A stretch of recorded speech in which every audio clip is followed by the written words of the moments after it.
एक ही मुद्दा है, गेहूं छोड़नी है, गेहूं से बनी हुई चीज़ें छोड़नी है, पैकेट वाली चीज़ें छोड़नी है। जो खाना है वो प्योर, बिल्कुल व्हीट फ्री होना चाहिए। पहचानना ज़रूरी है, ये बीमारी बच्चों की बीमारी है। इसका मतलब गेहूं की एलर्जी कंफर्म्ड है तो पूरी उम्र उस बच्चे को गेहूं छोड़ के रखना है। बच्चे को अनवेल रहता है, सुस्त रहता है, लूज़ मोशंस ही नहीं ठीक होते हैं, फिर हफ्ते के बाद फिर हो जाते हैं, या कॉन्स्टिपेशन रहती है, या पेट में दर्द रहता है, या आप देखते हैं कि सुबह के वक्त तो बच्चा ठीक उठता है, शाम के वक्त पेट बाहर को आ जाता है।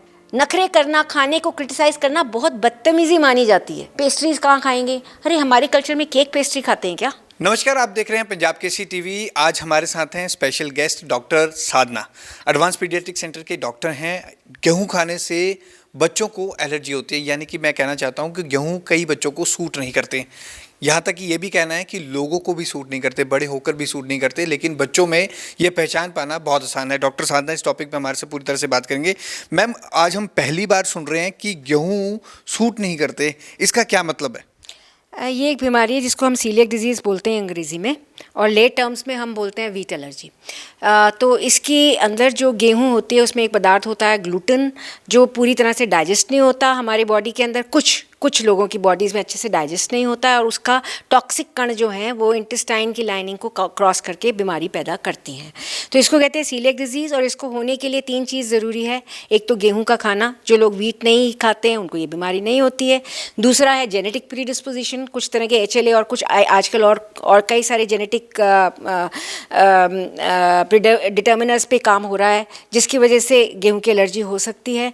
और तीसरा है कोई इन्वायरमेंटल ट्रिगर, मतलब कुछ ऐसा होता है कि बॉडी की इम्यूनिटी एकदम से चेंज हो जाती है, और गेहूं जो ठीक खा रहा होता है बच्चा, उसको सूट होनी बंद हो जाती है। लेकिन हम बात करें तो गेहूं सबसे ज़्यादा हमारे देश में खाई जाती है। कैसे पता चलता है, बच्चों को कैसे पता चलता है कि ये बीमारी हो रही है, गेहूं खाने से होती है?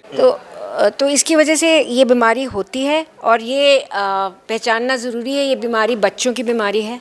बचपन में मिस हो जाए, क्योंकि जो डॉक्टर के पास बच्चा जाता है उसने सस्पेक्ट किया कि नहीं किया, डायग्नोज किया कि नहीं किया, उसके ऊपर डिपेंडेंट है। जैसे मैंने अभी अपनी स्लाइड्स में दिखाया कि आइसबर्ग की तरह होती है ये बीमारी, उसका सिर्फ 1/4 पोर्शन जो है वो दिखता है पानी के ऊपर, बाकी छुपा रहता है। तो समझदार डॉक्टर का देखना और सस्पेक्ट करना, फिर उसको सस्पेक्ट करके फिर कंफर्म करना। सस्पेक्ट करके स्क्रीन करते हैं हम TTG के टेस्ट से, और कंफर्म करते हैं एंडोस्कोपी में बायोप्सी फाइंडिंग्स के बेसिस पे। तब ये कंफर्म हो जाती है। जब ये कंफर्म हो गई तो इसका मतलब गेहूं की एलर्जी कंफर्म्ड है तो पूरी उम्र उस बच्चे को गेहूं छोड़ के रखना है। तो गेहूं, सूजी, मैदा, पैकेट की सारी चीज़ें ये सब बंद करनी होती है, क्योंकि किस में कहाँ घुस गई उसका पता नहीं। माँ बाप कैसे पहचाने कि उनके बच्चों को गेहूं सूट नहीं कर रहा? माँ बाप को देखो, एक तो ये है कि ज़्यादा कोई थोड़ी बहुत ही सिम्टम हुए तो उसका आप इधर उधर से इलाज करवा सकते हैं लोकल डॉक्टर से। पर अगर कोई भी सिम्टम बच्चे का परसिस्ट कर रहा है, बच्चे को अनवेल रहता है, सुस्त रहता है, लूज़ मोशंस ही नहीं ठीक होते हैं, फिर हफ्ते के बाद फिर हो जाते हैं, या कॉन्स्टिपेशन रहती है, या पेट में दर्द रहता है, या आप देखते हैं कि सुबह के वक्त तो बच्चा ठीक उठता है, शाम के वक्त पेट बाहर को आ जाता है, जिसको हम ब्लोटिंग कहते हैं, या सिर्फ इरिटेबिलिटी है, तो सलाह लेनी चाहिए। सब चीज़ों में नहीं निकलेगी गेहूं की allergy, but so many, I mean कोई स्पेशलिस्ट को, जैसे कि PGI इतना बड़ा खड़ा किया, I think we are doing service that nobody else in the country is doing. I am very proud of this hospital. मैं ऊपर प्रेजेंटेशन देख रहा था आपकी, आप कह रहे थे कि 20 सालों से एग्जिस्ट करती है ये बीमारी, और मतलब मैं देख 2000 साल पुरानी है। पर लोगों को पता नहीं है, और इसका इलाज भी नहीं है, इस तरह से मेडिसिन नहीं है। मेडिसिन नहीं है, पर लाइफस्टाइल चेंज है, डाइट चेंज कर दो। इससे अच्छी बीमारी क्या हो सकती है? आपने अपना खाने का तरीका चेंज कर लिया, लाइफस्टाइल को इम्प्रूव कर दिया। Discipline is bad for you? No, है ना? Being correct is bad for you? No ना। तो क्या है? I think this is an opportunity to become good. जिस बीमारी है तो ज़िंदगी बदल देती है। हमारे कई हैं बड़े गरीब तबके के बच्चे, वो आते रहे, हम उनको यही शिक्षा देते रहे, बी डिसिप्लिन, अनुशासन, टाइम पे खाना, वो कहाँ पहुँच गए। आई मीन इतने गरीब बच्चे भी प्रोफेशनल्स, इंजीनियर, डॉक्टर, ब्यूरोक्रेट बन गए हैं, हमारे साथ जुड़े हुए हैं अभी तक। आई mean this is a life, ये जो बीमारी है, इसको बीमारी सोचते रहेंगे, बेवकूफ़ बनता रहेगा तो बनता रहेगा। एक ही मुद्दा है, गेहूं छोड़नी है, गेहूं से बनी हुई चीज़ें छोड़नी है, पैकेट वाली चीज़ें छोड़नी है। जो खाना है वो प्योर, बिल्कुल व्हीट फ्री होना चाहिए। मैम, एक सवाल वो भी करते हैं कि गेहूं ना खाएं तो फिर खाएं क्या? बहुत कुछ है। हिंदुस्तान में हम बहुत लकी हैं, हमारे पास चावल और मक्की तो है ही, पर उसके सिवा वो तो पीसना भी कठिन होता है, घर में पीसना औखा हो जाता है, चावल दाना हार्ड होता है। ये जो ज्वार बाजरा रागी, सो इजी, इतना आसान है इनको पीसना।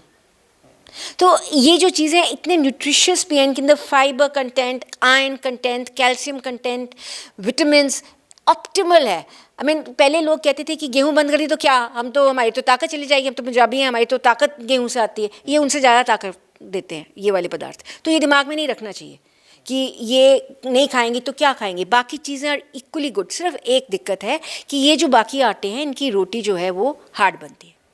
अब वो हार्ड रोटी के चक्कर में बिगड़ना नहीं है बच्चे को। आप अगर दाल सब्ज़ी अच्छी बनाएंगे तो उसके साथ लगा के ही खाना है। रोटी तो खानी है बिकॉज वो सीरियल है, कार्बोहाइड्रेट का मेजर सोर्स है, उसको देना बहुत ज़रूरी है, ग्रोथ नहीं होने वाली। तो रोटी के साथ आप दाल सब्ज़ी खिलाइए ना। वो हार्ड रोटी के पीछे क्यों भागते हैं? मेरे को ये समझाना पड़ता है हमें पेरेंट्स को कि जो रोटी उसको खिलाने का तरीका है, सिर्फ ये नहीं कि रोटी चबानी है। रोटी के साथ आपने बैलेंस डाइट लेनी है, आपने एक प्रोटीन का सोर्स लेना है, दाल लेनी है, उसके जगह पनीर ले सकते हैं, अगर आप मांस मच्छी खाते हैं तो वो ले सकते हैं, एग खाते हैं तो वो ले सकते हैं, साथ में एक मिल्क का सोर्स होना चाहिए, वो only in the form of दही, बिकॉज वो इट्स वेरी गुड, हमारे गट के लिए बहुत अच्छा है। और वेजिटेबल का सोर्स, ये कंप्लीट बैलेंस डाइट खाएगा तो रोटी तो अपने आप ही खाई जानी है। तो इतना इसको बड़ा मुद्दा नहीं बनाना है। ये बच्चों बिग डील बनाते हैं। प्रॉब्लम ये है कि वो पंजाबी ना फूड सेंट्रिक होते हैं, और नॉर्थ वेस्ट में ये है फूड सेंट्रिक होते हैं। खाना पीना, क्या बनाना है, क्या खाना है, यही सब सोचते रहते हैं। This is the biggest problem. तो करना क्या चाहिए कि खाना टाइम पे है जो सूट करता है, और जो प्लेट में रखा है, मैं डिसिप्लिन करो ना बच्चों को कि क्यों चूं करते हैं, बिगाड़ना क्यों बच्चों को। अब हम जैसे पेरेंट्स जो हैं तो 2 थप्पड़ लगाए और सीधा कर दिया। I mean this is my compulsion because I am a working mother, I was, now my children are grown up, but any mother should not spoil. बच्चे को बिगाड़ने की क्या ज़रूरत है, ये तो बेसिक कल्चर होता है। आप कहीं भी किसी कंट्री में चले जाओ, it is considered rude to leave food on the plate. नखरे करना, खाने को क्रिटिसाइज़ करना बहुत बदतमीज़ी मानी जाती है, और हमें वही इनकलकेट करना। नहीं तो हमारा कल्चर इतना वंडरफुल है, हमारे पास इतनी वैरायटी है, जो ग्लूटेन फ्री वैरायटी के इतने नेचुरल प्रोडक्ट्स हैं।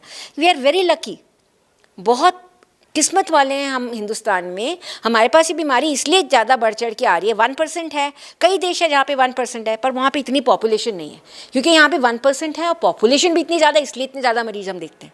पर इसका इलाज डॉक्टर के हाथ में नहीं है। मैं यही बोलती हूँ, I can not treat you. मैं तुम्हारे घर में घुस के तुम्हारे बच्चे को वैल्यूज़ नहीं दे सकती, वो तुमने देने हैं, तुमने ठीक फूड अवेलेबल करना है। समझने की ज़रूरत है। It's a lifestyle change, safety, purity and correct way.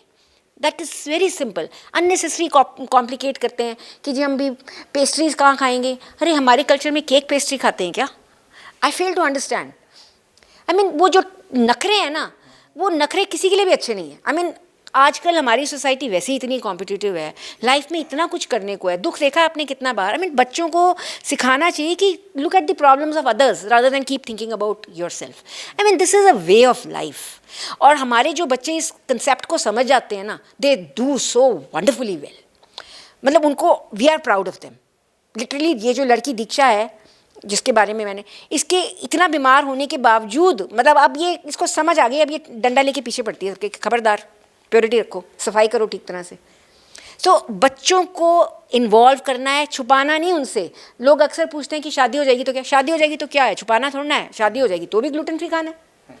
Ma'am एक पर्टिकुलर टेस्ट की मैं बात करता है, क्या टेस्ट होता है इसके लिए पर्टिकुलर, उससे डिफाइन हो जाता है, पता चल जाता है एकदम? जी, इसके अंदर एक ब्लड टेस्ट होता है, पर ब्लड टेस्ट हर केस में प्रूव नहीं करता है।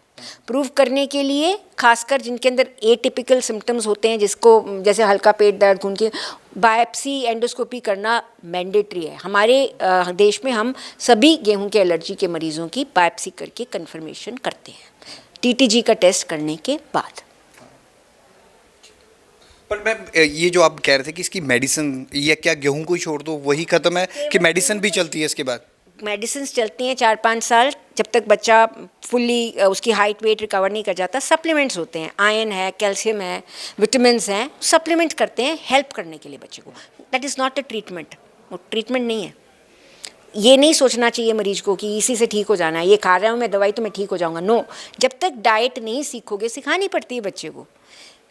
एफर्ट लगती है, it takes a couple of years, 1 year at least to get acclimatise. पर जो समझ जाए, जिसकी फैमिली ने कोऑपरेट कर लिया, वो विनर है।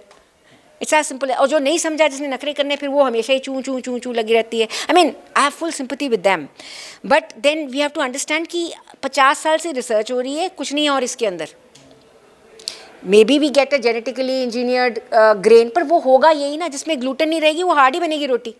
वो सॉफ्ट रोटी वाला तो नहीं सीन रहेगा ना। तो रिसर्च चल रही है, पर कुछ ऐसा नहीं बना है जो आपको बेधड़क खाने दे। एक बार कितने बच्चे रजिस्टर हैं जिनका ट्रीटमेंट अभी पीजीआई में चल रहा है? टोटल हमने अबाउट लगभग 18,000 देखे हैं 1980s से, हमारी तब की फाइलें बनी हुई हैं। करंटली जैसे हमारे पास हर साल लगभग 2000, 2500, 3000 मरीज़ तो आते ही आते हैं total. Thank you, thank you. तो गेहूं खाने से ये बीमारी होती है, जिसके बारे में पूरी जानकारी डॉक्टर साधना दे दी। कैमरामैन अनिल के साथ भगवत सिंह, पंजाब केसरी टीवी, चंडीगढ़।